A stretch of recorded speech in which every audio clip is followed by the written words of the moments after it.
Tidak ada Tuhan yang lain kecuali Yahweh, Yesus Tuhan kita. Dia adalah satu-satunya Tuhan yang mencari, merindukan anak sulung. Dengar itu baik-baik. Satu-satunya buku yang menulis tentang anak sulung itu hanya Alkitab. Di dunia ini ada jutaan judul buku, tapi hanya Alkitab yang ada permintaan anak sulung. Nah, dengarkan ini. Tidak semua anak pertama itu anak sulung. Maaf, Alkitab begitu jelas menegaskan itu. Ingat itu. Tidak semua anak pertama itu anak sulung. Anak sulung hanya dilahirkan oleh seorang perawan. Maka itu ibu bapak saudara-saudara, khususnya anak-anak muda, jangan anggap enteng. Ketika papa menempatkan sebuah selaput tipis di rahim seorang gadis, itu bukan untuk hiasan, dan dia tidak iseng membuat selaput darah itu. Selaput darah itu hanya boleh dipecah oleh seorang laki-laki yang berstatus suami dari gadis itu. Maaf, kalau anak pertama kita lahir ketika istri kita sudah tidak perawan, maka dia bukan anak sulung. Apakah itu berdosa? Kalau dia tidak bertobat, dia berdosa. Hukum pertama yang Yahweh berikan kepada manusia dahsyat sekali. Kalau ibu bapak baca Kejadian 1 ayat 1, 2, 3, 4, 15, 18, 20, 25, 26, 27 urutnya, tidak ada satupun hukum atau peraturan yang diberikan di dalam 27 ayat itu. Itu hanya firman menciptakan ini, firman menciptakan ini. Bapak kita buat taman, setelah buat taman dia buat manusia, nggak ada hukum. Tapi ayat 28, dengar itu. Orang-orang itu harus cerewet kepada anak-anaknya tentang hukum ini. Yang tidak punya Alkitab, lihat cari sebelahnya, atau mungkin bisa ditayangkan dari multimedia. Kejadian 1:28. Itulah hukum yang pertama yang Tuhan beri. Dia berfirman begini. Lalu dia memberkati mereka. Baik, saya lanjutkan. Dengarkan.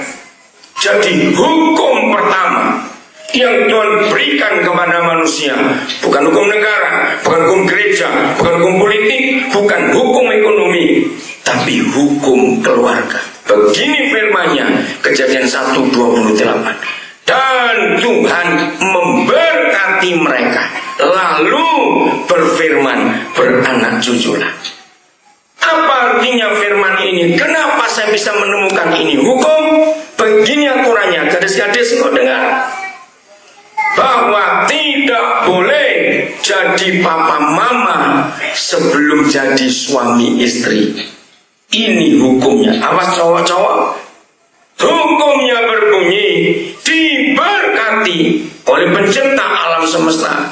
Itu artinya surga menetapkan laki perempuan itu harus jadi suami istri lebih dulu. Setelah sah jadi suami istri, maka perintahnya beranak cuculah.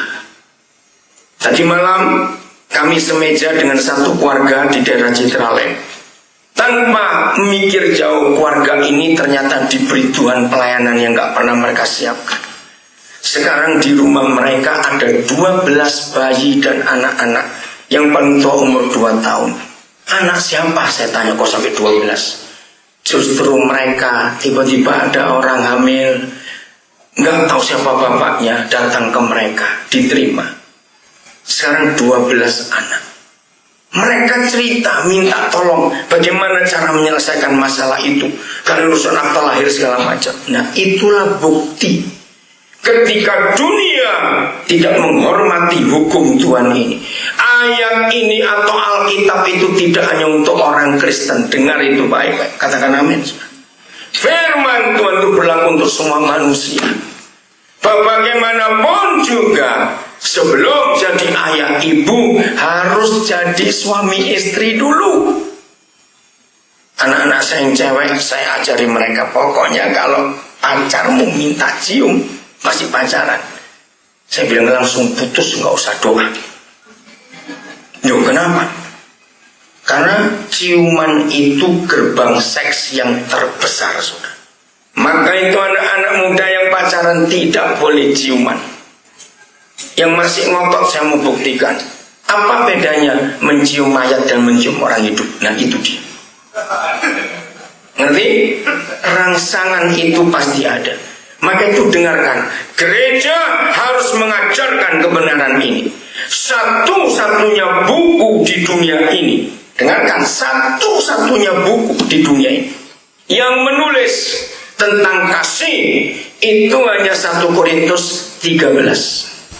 Tidak ada buku manapun di dunia yang menulis tentang kasih kecuali Alkitab. Beda anak-anak muda, beda orang tua, antara kasih dengan cinta itu beda.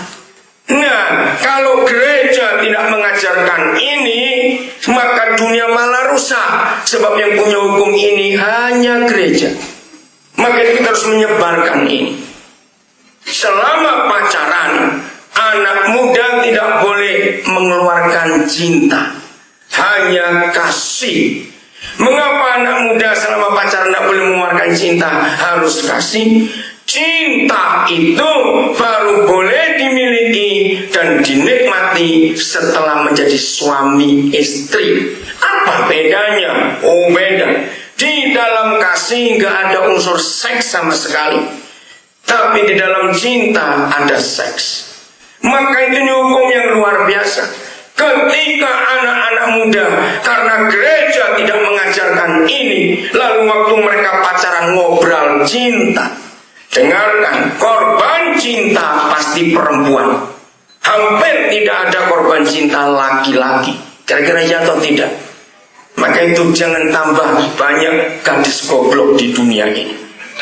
Korban cinta cuma perempuan, gak ada laki-laki.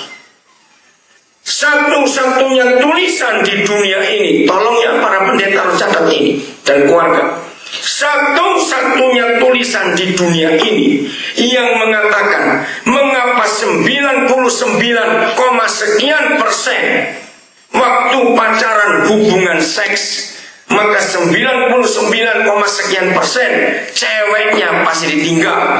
Itu hanya 2 Samuel 13.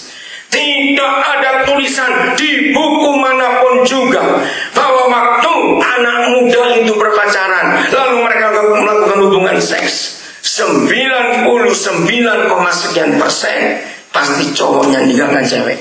Saya pernah diskusi dengan beberapa psikolog tentang kasus itu, dan itu terjadi sampai hari ini. Maka itu gadis-gadis saya pesan, kalau cowok meminta cium langsung putus tanpa doa, berarti dia sudah punya niat jahat.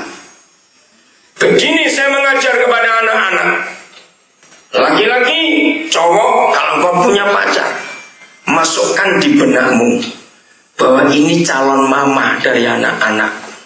Kalau engkau cewek, masukkan di benakmu konsep ini, dia adalah calon papa buat anak-anakku. Kalau selama pacaran anak muda menggunakan konsep itu, nggak adalah masa ada orang yang tahu bahwa ini calon mama buat anak-anaknya terus diperkosa sendiri, nggak mungkin ada. Kalau engkau masukkan pacar di benakmu, maka kata pacar itu nggak ada di Alkitab. Tapi kalau calon mama buat anak-anakku, maka seorang cowok akan menghormati perempuan ini. Betul tidak? Jangan rusak dia, ini calon mama dari anak-anakku. Begitu pula cewek. Kalau dia melihat cowoknya itu, nggak akan ada unsur seks, karena ini calon papa buat anak-anakku. Maka itu penting sekali hukum ini. Jadi kasih dengan cinta itu beda. Saya ulangi lagi. Nah, dengarkan anak-anak muda. Suatu hari, kalau umur kita bertambah, maka itu renungkan, jangan menikah karena seks. Dalam nama Yesus saya berkata, kalau orang menikah karena seks, maka 90% rumahnya pasti berantakan, pasti ada perselingkuhan, pasti ada. Kenapa? Karena seks itu kondisinya akan naik turun dan gak pernah pasti. Nanti kita akan belajar di firman Tuhan. Maka itu ketika pacaran pakai kasih, waktu sudah jadi suami istri pakai cinta.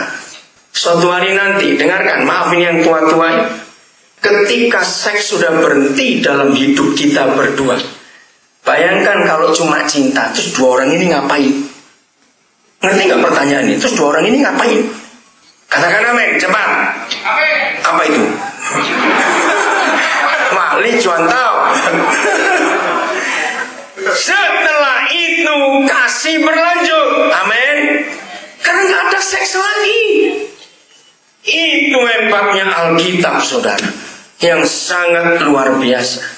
Di antara sekian banyak kami suami istri dipercaya Tuhan menghadiri pernikahan, memberkati pernikahan, ulang tahun pernikahan. Bagi kami 50 tahun pernikahan sudah banyak, entah lebih 30 pasang. Yang 60 tahun saya pernah menghadiri 4 kali pernikahannya, memberkati. Yang 70 tahun baru 2 kali. Yang hebat saudara, Oktober 2006 saya ada di pesta pernikahan yang ke-80 tahun. Itu luar biasa. Opa umur 103, oma umur 97. Mereka duduk di kursi roda, tapi masih bisa bergurau. Yang merayakan cucu dan cicit menantu, karena anak mantu sudah mati semua. 80 tahun kawin. Bangga saya melihat itu, luar biasa. Maka itu anak-anak muda, milikilah kerinduan ini. Saya kalau berkati pernikahan, maka itu saya minta nanti oleh Pak Yusuf Kawu, pengantin lagi harus berani ngomong, kalau aku selingkuh aku mati. Serius? Loh bener. Kalau mereka atau pengantin lagi bakal menikah, saya bilang, berarti kamu niat selingkuh. Loh betul tidak? Kalau memang kamu gak mau selingkuh, kenapa harus takut ngomong? Bukan sadis. Ada yang ngomong sadis katanya. Tidak, itu kebenaran. Karena setan lebih banyak mengganggu suami daripada istri, saudara. Oke, saya lanjutkan lagi. Jadi Tuhan kita adalah satu-satunya Tuhan yang mencari anak sulung. Maka itu semua pernikahan yang saya berkati, saya pasti ngomong, anak sulung jangan kau jaga, biar jadi seperti yang Tuhan mau. Anak kedua, anak ketiga kamu planning silakan, tapi pertama tidak, karena itu anak sulung. Apalagi kalau pengantin perempuan itu masih gadis. Dengar ini. Ketika dunia merusak hukum yang pertama, tidak jadi suami istri lebih dulu, langsung jadi papa mama, baru jadi suami istri. Itu setan yang masuk di keluarga itu. Saya percepat ya karena waktunya. Tolong rekan-rekan hamba Tuhan, tolong para konselor, percayalah akan hukum ini. Pokoknya kalau ada rumah tangga sering bermasalah ribut terus, 99% pasti melakukan hubungan seks sebelum pernikahan. Kenapa? Mengapa kalau seks itu dilanggar sebelum jadi suami istri sudah melakukan hubungan seks lebih dulu? Yang pertama, berkat Tuhan atas pernikahan itu nggak sekedar berkat, tapi itu payung dalam rumah tangga kita. Katakan amin. Nah, kata payung dalam Alkitab artinya otoritas. Saya beri contoh. Mengapa di semua rumah duta besar dan kantor duta besar negara mana saja itu ada hak yang namanya kekebalan hukum. Jadi kalau ada perampok, ada pembunuh dikejar, lalu lari dan dia bisa lompat lewat pagar kedutaan, maka hukum di negara itu tidak boleh menyentuh penjahat ini. Pernah tahu nggak hukum itu, saudara? Kemarin kami dari bandara terus dijemput ke Citraland. Saya baru tahu juga kedutaan konsulat Amerika gede di Citraland. Pagarnya tinggi sekali. Nah, itulah otoritas dari sebuah negara yang melindungi. Maka itu iblis ingin merusak payung itu dengan free sex. Catat itu. Begitu seks dilakukan, payung itu bocor. Bayangkan kalau ada payung bocor terus kita pakai, panas kepanasan, hujan kehujanan. Rumah tangga yang sering bermasalah karena payungnya bocor. melakukan hubungan seks sebelum dikuduskan dalam pernikahan. Yang kedua, kenapa? Maaf ya, jangan secara kaget. Dalam penelitian saya sering buat research. Mengapa 70 sekian persen pernikahan itu retak justru pada waktu kehamilan anak pertama? Waktu saya buat riset itu saya belum menikah. Saya heran, sebetulnya semua calon papa dan calon mama itu bangga karena sebentar lagi akan jadi papa dan mama karena anaknya lahir. Tapi itu bermasalah. Jadi retaknya pernikahan itu karena kehamilan anak pertama. Setelah saya tahu riset itu, saya cari lagi riset yang kedua. Ada apa sebetulnya di kandungan anak pertama ini sehingga mereka itu ribut terus? Oh, begini penemuannya. Ketika pacaran, maaf ya saya ngomong apa adanya. Ketika pacaran, ternyata pihak cowok selalu merayu. Buktikan cintamu dong, itu biasa kata anak-anak muda. Ayo buktikan cintamu. Ayo tunjukkan kalau kamu cinta aku. Permintaannya pasti, ayo kita tidur. Nah, begitu terjadi. Walaupun nggak hamil, saya ceritakan nggak hamil tuh, nggak hamil. Inilah manusia. Beda dengan binatang. Manusia itu kalau sudah tahu dosa satu kali, maka kemungkinan untuk kedua kali itu 99%. Katakan dia atau tidak. Beda dengan binatang. Binatang itu kalau pernah tahu satu kali salah, dia hafalkan, gak mau salah lagi. Kalau kita goblok manusia ini sudah. Begitu tahu satu kali, pasti ada kedua. Lihat pornografi, lihat narkoba. Jadi ketika sekali melakukan hubungan seks, pasti akan lanjut 2, 3 dan seterusnya. Nah, si cewek belum jadi istri, kenal betul kelakuan cowoknya itu. Akhirnya mereka menikah, tidak hamil. Nah, ini rahasianya. Kandungan itu tergantung keadaan.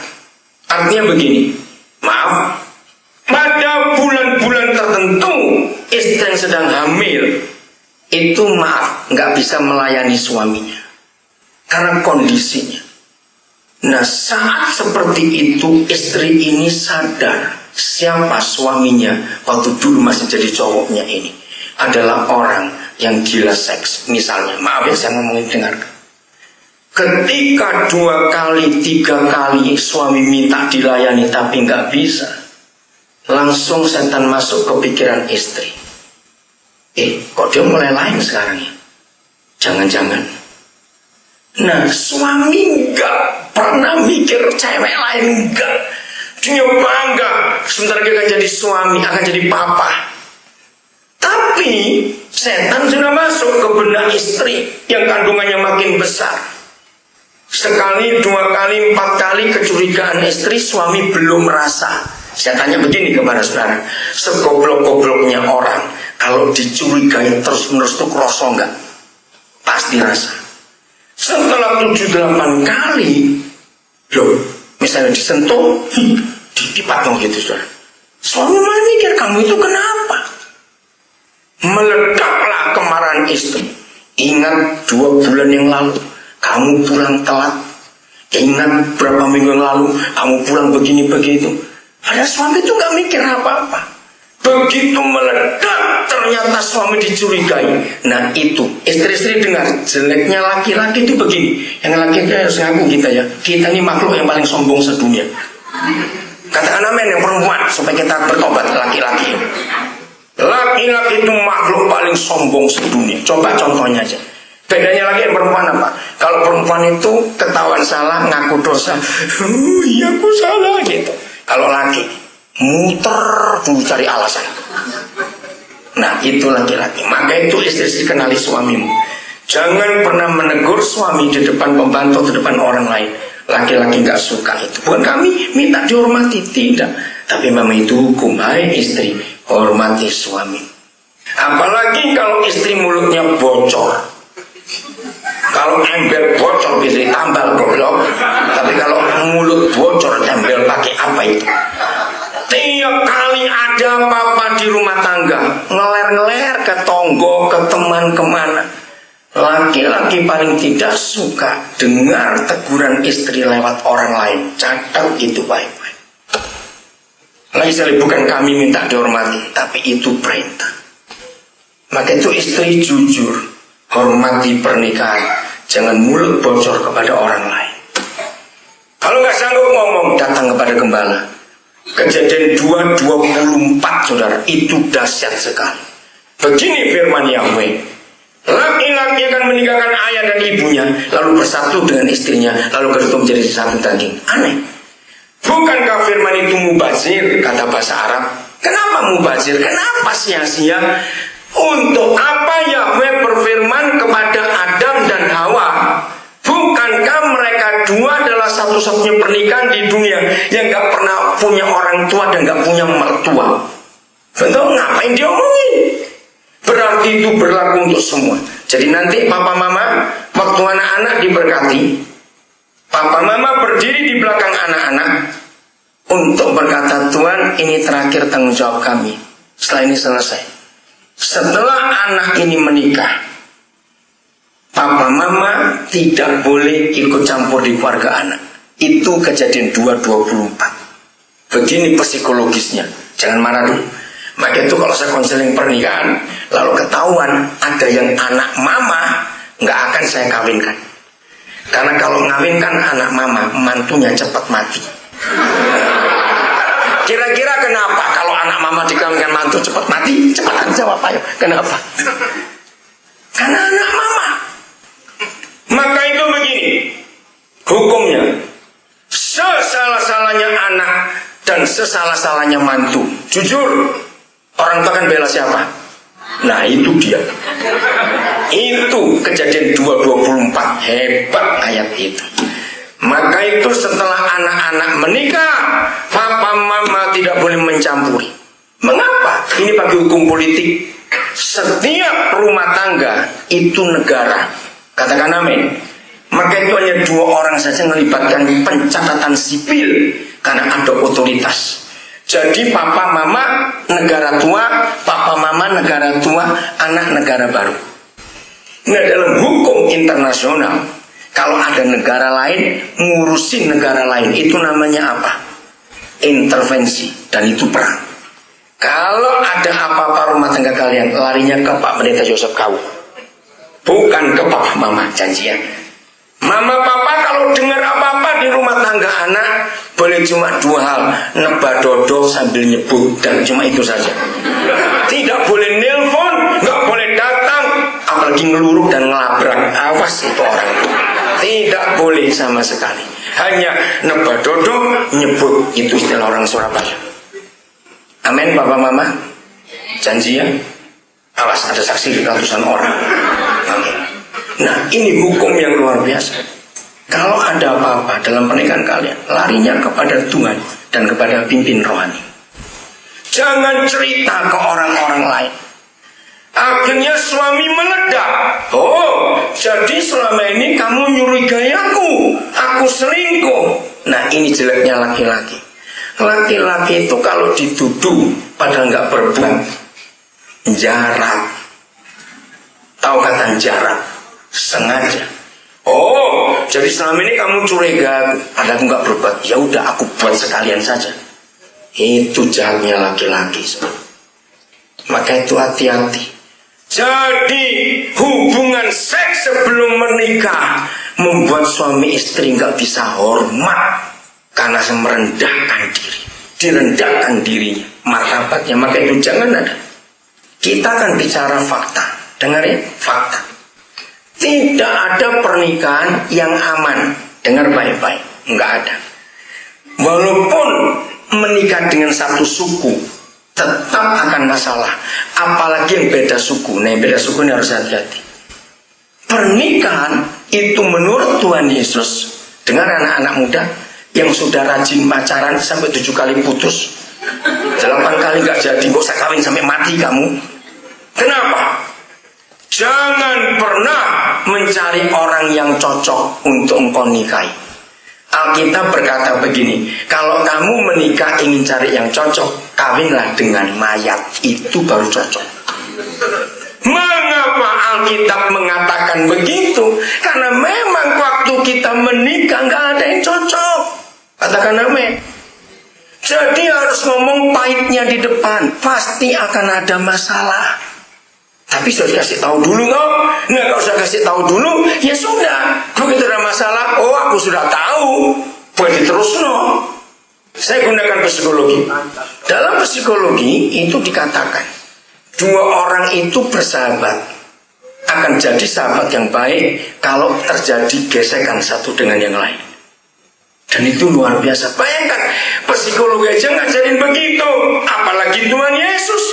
Jadi suami istri, gesekan yang terjadi antara kita itu baik, katakan amin. Untuk apa baiknya? Supaya saling kenal. Maka itu suami istri itu harusnya setiap hari gini, oh aku baru tahu, ini tuh istriku. Harus begitu. Oh aku baru tahu, ini tuh suamiku. Jadi kesulitan, ketidakcocokan, kesalahpahaman yang kita hadapi ternyata itu baik, katakan amin. Bukan untuk diperpanjang dan diperbesar jadi masalah. Bukan. Hanya untuk kenal. Oh ini toh. Maka itu begini saudara. Makin tua, makin panjang usia pernikahan kita. Berarti kita dua makin saling kenal atau makin saling gak kenal? Jauh salah, awas ya. Sebutan jawab. Jadi makin lama kita menikah harusnya makin mengenal. Kalau kita tidur setempat tidur. Nah, kalau kita makin tua usia pernikahan dan makin mengenal, dengar pertanyaan berikut, maka rumah tangga kita harusnya makin sering gegeran atau makin kurang gegeran? Ya, berkurang. Tapi jujur jawab. Tanya pernikahan saudara masing-masing. Tambah tahun, tambah sering ribut atau kurang ribut? Kalau sampai sering ribut, berarti saudara belum saling mengenal. Maka itu kalau sudah tua-tua gegeran terus. Saya kalau ketemu anak-anak nangis, oh papa mama berantem terus. Saya tak kasih duit buatkan ring tinju. Lu serius saudara? Naikkan papa mamamu ke situ, kamu jadi wasitnya. Ronde keempat. Suruh gubuk-gubukan suruh sampai bonyok, silakan. Karena itu orang tua kurang ngajar, saudara. Dengarkan baik-baik. 100% anak-anak yang tinggal di jalanan, di terminal, di stasiun, di pasar, dan jadi anak yang rusak. Karena di rumah papa mamanya nggak ada surga, adanya neraka. Betul? Begitu rumah tangga ada neraka, korban pertama adalah anak-anak. Mereka nggak betah tinggal di rumah. Anak-anak itu cari surga, ibu bapak. Amin kan? Mereka cari surga. Papa dan mama adalah dua pribadi yang bisa menciptakan neraka dan surga sekaligus. Kira-kira ya atau tidak? Kalau kita harmonis papa mama, surga ada di rumah kita. Anak-anak nggak akan keluyuran. Kalau kita ribut terus, neraka di rumah kita, anak-anak kepanasan. Dengar ini. Saudara, jadi dengan hidup yang harmonis, maka surga ada di keluarga kita. Dan bagian berikut ini penting. Papa mama, saya mau sampaikan kebenaran ini. Satu hal saja yang membuat orang tua nggak direspek, nggak didengar, nggak dihormati anak. Maka itu orang-orang tua sedang kecewa dengan anak-anaknya. Lalu orang tua sedang membanding-bandingkan dengan anak-anak orang lain. Lihat itu anak-anaknya itu hormatnya pada papa mamanya luar biasa. Makin dibanding-bandingkan anak-anak kita dengan anak orang lain, mereka makin sakit hati. Anak-anak kau jawab ya atau tidak? Nah, orang tua dengar itu. Satu-satunya penyebab mengapa orang tua nggak dihormati anak, nggak didengar anak, cuma satu, bukan dua, bukan tiga. Bukan karena kumis bapaknya kurang tebal kayak gagang telepon zaman dulu. Terus belum nggak bodybuilding, gede-gede speknya enggak. Satu saja penyebab anak-anak nggak hormat pada orang tua. Ketika orang tua munafik, dengar ini. Kelakuan papa mama di dalam rumah dan di luar rumah membuat anak-anak muntah kalau diajak jalan bareng. Maka itu dengarkan, kalau anak-anak saudara sudah gede-gede, kalau ngajak pergi bareng itu, wah saudara, alasannya banyak. Periksa diri kalian dua. Papa mama yang rajin bertengkar di rumah, rajin kok bertengkar, itu banyak tapi. Saya ulangi, papa mama yang rajin bertengkar di rumah. Tapi kalau keluar rumah, ada kondangan atau ke gereja, dua orang gandengan jalan, anak-anak enek dan muntah melihat pemain sinetron kurang ajar ini. Dengarkan orang tua, anak nggak akan hormat. Papa mama ngomong sampai apes bibirnya, anak nggak akan mau dengar sebab kita munafik. Maka itu makin galak kita sebagai orang tua, makin galak kita dengan anak-anak kita. Tanpa kita meriksa diri, anak-anak makin berontak. Ya atau tidak, saudara? Maka itu orang-orang tua yang anaknya berontak, rendahkan diri, minta maaf kepada anak-anak. Ubah pola hidup kita berdua. Ubah pola hidup kita berdua. Jadi orang tua harus jujur di hadapan Tuhan dan di hadapan anak-anak. Maleakhi pasal 2. Dengar, janji nikah tidak boleh didikte oleh pendeta, tidak boleh dibaca oleh pengantin, dan tidak boleh dihafal, tapi harus dikeluarkan jujur dari hati. Karena di antara semua ritual perkawinan, maka satu-satunya hal ini yang paling kudus. Ada doa, ada letak tangan, ada tukar cincin, ada buka cadar, banyak macam-macam. Tapi satu ini dengarkan. Dan kamu bertanya, ini orang Israel marah kepada Yahweh karena korban mereka nggak diterima. Lalu tanya, kenapa persembahan kami nggak diterima? Ini jawaban yang maha kudus. Oleh sebab Yahweh yang telah menjadi saksi antara engkau dan istri masa mudamu, yang kepadanya engkau telah tidak setia, padahal dialah teman sekutumu dan istri seperjanjianmu. Wow. Ibu bapak, saudara-saudara, khususnya para pendeta, perhatikan firman ini. Ada ratusan ayat dalam Alkitab yang mengatakan, aku hadir memberkati kamu, aku hadir menyertai kamu, aku hadir menyembuhkan kamu, aku hadir menolong kamu. Oh, ada ratusan ayat, saudara. Tapi hanya ada satu ayat yang berkata, aku hadir menjadi saksi. Dan ini luar biasa. Lagi sekali, satu-satunya hal yang menentukan Tuhan akan memberkati dua orang itu atau tidak, bukan siapa pendetanya, bukan apa bajunya. Satu-satunya hal yang menentukan surga berkenan dan memberkati pernikahan kita atau tidak, justru di janji nikah itu. Aku hadir menjadi saksi antara engkau dan istri masa mudamu. Hei cowok-cowok, jangan kecepatan baca. Kalau kecepatan baca jadi gini, aku yang telah menjadi saksi antara engkau dan istri mudamu. Wih, beda itu.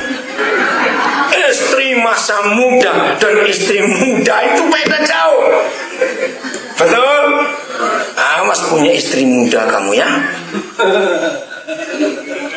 Jadi satu-satunya kejadian yang Yahweh hadir menjadi saksi waktu kita menikah, mengucapkan janji.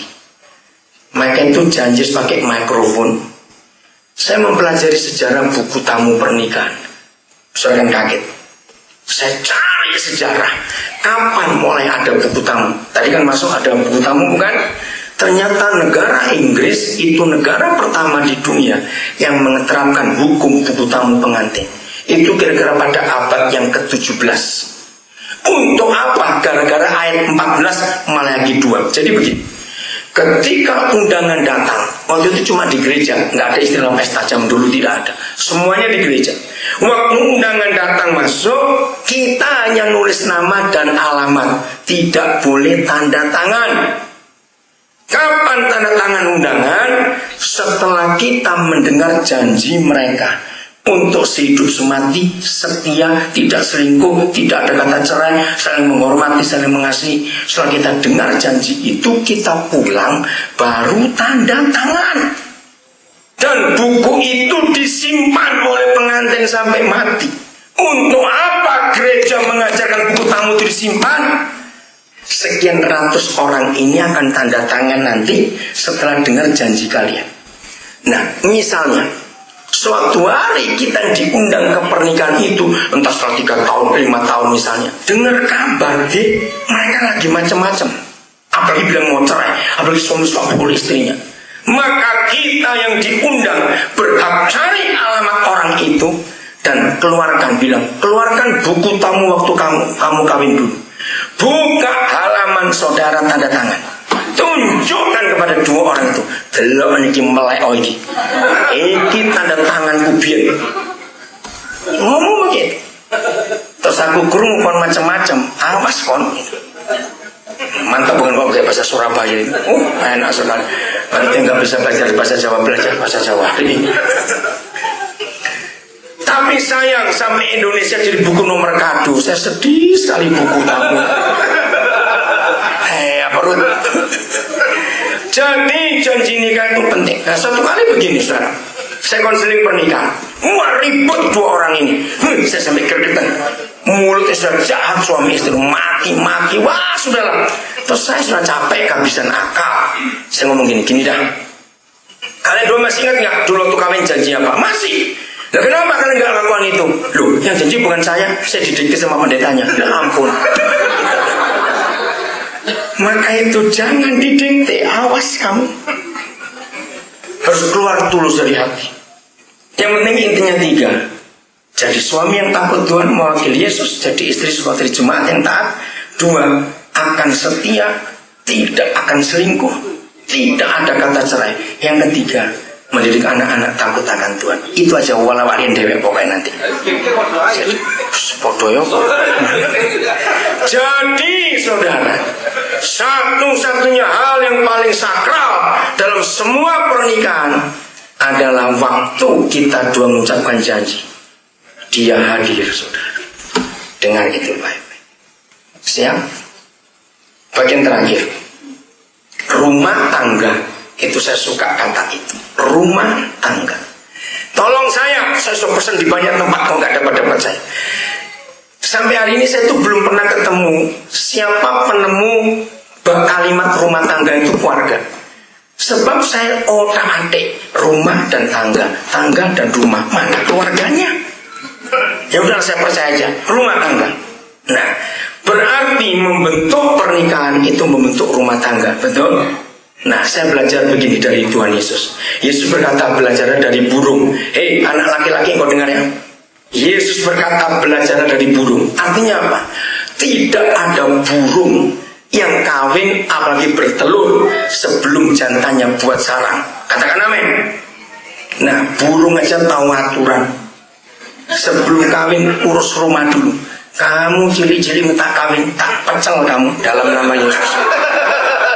Maka itu papa mama kalau anak-anak bilang, Pak aku mau kawin, tanya dulu, sudah bisa beli seng belum untuk atap rumah? Tuku genteng siji durung iso dulu kawin. Goblokmu itu. Dengar itu Pak. Jadi rumah dulu. Jadi kalau kita bicara rumah, saudara, harus bicara tiang, betul? Nah, Alkitab mengajarkan tentang tiang pernikahan, tiang rumah tangga. Saya tanya kepada saudara, paling sedikit tiang itu berapa untuk rumah? 4, pinter semua. Kalau bilang 1 itu namanya payung. Jadi minimal rumah itu harus ada 4 tiang. Nah, Alkitab menulis satu-satunya definisi kasih yang 1 ayat berisi 4 hal. Itu cuma 1 Korintus 13 ayat 7. Jadi ini penting. Tolong begini, baik kita yang sedang bermasalah maupun saudara yang akan menolong rekan rumah tangganya bermasalah, pakailah aturan ini. Ini juga berlaku untuk yang tidak Kristen. Nggak apa-apa. Maka itu kita harus berani meyakinkan dunia walaupun bukan orang Kristen berhak untuk tahu hukum ini, kebenaran ini. Ini luar biasa. 1 Korintus 13 ayat 7. Inilah 4 tiang dalam rumah tangga. 1. Kasih itu bagaimana? Ayo baca. Kasih itu bagaimana? Menutupi segala sesuatu. Dahsyat sekali. Pokoknya kalau ada rumah tangga bermasalah, kalau ada rumah tangga sedang goncang, jangan lari ke paranormal, cari ini, cari itu, enggak. Duduk baik-baik 2 orang suami istri itu, lalu periksa tiang 4 ini. 4 tiang diperiksa. Tiang yang pertama apa tadi? Menutupi segala sesuatu dengan. Apa lawan katanya menutupi segala sesuatu? Tahu bahasa Surabaya? Ngundang, mengungkit-ungkit. Tidak pernah ada manusia siapapun di dunia senang diungkit-ungkit masa lalunya. Betul tidak? Suami istri, tiang pernikahan kita yang pertama adalah jangan mengungkit kesalahan masa lalu. Tutupi dan lupakan. Katakan amin. Tiang pertama harus kita periksa. Siapa suami istri suka ngundat-ngundat, bertobat hari ini. Suka ungkit-ungkit. Ingat dulu. Satu kali saudara, ini waktu saya masih tinggal di Surabaya. Ada suami istri ribut dari Ngagel Jaya Selatan. Sudah sampai saya cek bertemu dia apa ini. Nah suami berkata gini, Kodin beritahu dia. Saya tuh paling gak suka kalau dia ngomong beca. Saya bilang beca apa? Dulu ini Surabaya masih ada beca. Ternyata gini, suatu hari si istri pernah lihat suaminya naik becak dengan perempuan lain. Jadi tiap kali jengkel cuma ngeluarin satu kata, becak. Enggak ngomong becak. Awas yang punya password untuk ngomeli suami atau istrinya dalam nama Yesus. Jangan suka ungkit-ungkit. Suami istri katakan amin. Loh, ini kan banyak suami istri kok nggak ada suaranya. Lagi sekali suami istri katakan amin. Tidak boleh mengungkit, tutupi semua kesalahan. Nomor 2, tiang kedua. Ini yang paling hebat di antara 4 tiang. Percaya segala sesuatu. Benih pertama perceraian dan rusaknya rumah tangga namanya curiga. Ingat ya, tahu bahasa Inggrisnya? Curigation. Curiga itu benih pertama retaknya rumah tangga. Ketika suami istri kehilangan kepercayaan, betul tidak? Maka itu Alkitab mengajar suami istri boleh punya nomor rekening di bank yang berbeda, tapi jumlah harus saling tahu. Suami istri boleh punya ATM banyak, tapi PIN harus saling tukar. Suami istri boleh punya handphone pakai PIN, PIN-nya pun harus dikasih tahu pasangannya. Suami istri boleh punya email, lalu tapi passwordnya harus saling tahu. Pokoknya suami istri nggak boleh punya rahasia. Siapa kalau berak handphone dibawa, awas. Karena takut diintip. Awas suami istri begitu. Siapa suami istri yang ganti PIN ATM tiap 2 jam, tuh gendeng apa itu? Karena takut diketahui oleh pasangannya, awas. Saya kalau konseling pernikahan, saya akan tanya pada papa mama juga. Apakah nanti ibu bapak akan memberi sesuatu pada anak? Oh iya. Pertanyaan kedua, itu untuk anak sendiri atau bersama mantu? Oh, untuk anak sendiri. Karena besan saya itu miskin. Oh baik. Saya beritahu anaknya, papa mamamu akan kasih sesuatu, tapi bukan untuk kalian berdua. Kamu berhak untuk menerima, tapi titip nomornya balik no. Titipkan ke papa mama, titip. Kalau saya perlu saya bilang. Kenapa? Kalau sampai orang tua pesan hanya untuk kamu, untuk mantunya papa mama, berarti papa mama tidak ingin besanya tahu atau mantunya tahu. Dan itu berbahaya kalau diterima oleh anak. Sebab tiap telung jam ditelepon, isi foto gak? Kurang gak? Maaf ya, itu ilustrasinya. Gak boleh ada rahasia, harus percaya. Berapa banyak rumah tangga hancur karena SMS? Ya betul nggak? Itu kan goblok. Lo kenapa bisa lebih percaya orang lain? Kok nggak percaya pasangannya sendiri? SMS digantekno. Itu goblok sekali. Maka itu kalau Yakobus masih hidup sampai sekarang, maka di Yakobus 3 ada tambahan lidah dan jempol yang paling jahat, saudara. Kenapa kok ada jempolnya? SMS itu jahat sekali, SMS itu. Betul tidak, saudara? Nah, itu lihat yang terakhir. Maka itu waktu yang pencuri pulsa, yang balasnya sambil ngamuk-ngamuk, itu yang dicolong banyak pulsanya. Kapok kon, karena nggak membalas dengan kasih. Betul, itu luar biasa. Jangan perhatikan SMS. Kata orang nggak boleh kamu dengar, kata suami dan kata istri harus dengar lebih daripada orang lain. Percaya salah satu. Yang ketiga dengan cepat. Apa yang ketiga? Mengharapkan segala sesuatu. Apa lawan kata mengharapkan? Menuntut. Suami istri tidak boleh nuntut. Pokoknya terus nggak berubah. Pekatan, kejam sekali. Tidak. Harus mengharapkan pasangan kita berubah. Jangan nuntut. Yang keempat, sabar menanggung segala sesuatu. Jadi begini kesimpulannya. Dengar sudah menikah. Menurut Efesus pasal 5, suami istri itu kepala dan tubuh. Maka itu begini, tidak mungkin akan ada dalam satu pernikahan satu salah, satu benar. Itu tidak mungkin. Kalau satu salah, dua-dua pasti salah. Kalau satu benar, dua-dua pasti benar. Maka itu dalam pernikahan gak boleh saling menyalahkan. Amin. Ayat terakhir. Ini cara ngetes rumah tangga kita. Seperti saudara, saya tanya gini pada Bapa di surga, Tuhan, beri saya satu ayat saja untuk mendeteksi apakah pernikahan kami masih aman atau tidak. Saya minta satu aja, nggak banyak-banyak ayat. Tuhan berikan ayat ini.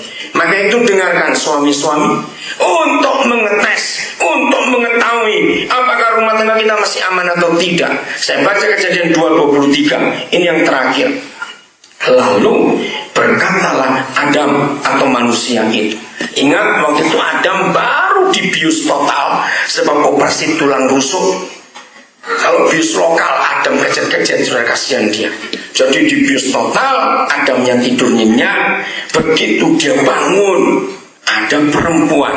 Lalu reaksinya, inilah dia, tulang dari tulangku dan daging dari dagingku. Ia akan dinamai perempuan sebab ia diambil dari laki-laki. Yang usia pernikahannya sudah 3 tahun ke atas harus pakai ayat ini. Kenapa? Dengar ini, suami-suami, besok bangun lebih cepat dari istri. Istri-istri sesekali dalam sekian minggu, sekian bulan, istri bangun terakhir. Begitu suami bangun, lalu melihat ada seonggok daging masih tergolek tidur di situ. Emang daging bukan? Terus reaksi kita pertama, dengar ya suami, begitu kita melek. Kalau orang bangun tidur kan masih asli semua, belum dicat, belum dikasih wangi-wangi, belum apa. Nah, ketika kita suami melihat istri kita masih tergolek di situ, jujur, begitu kita lihat istri kita, apa yang muncul di hati? Misalnya begitu melek, lemune, awas ya, awas suami begitu, dalam nama Yesus.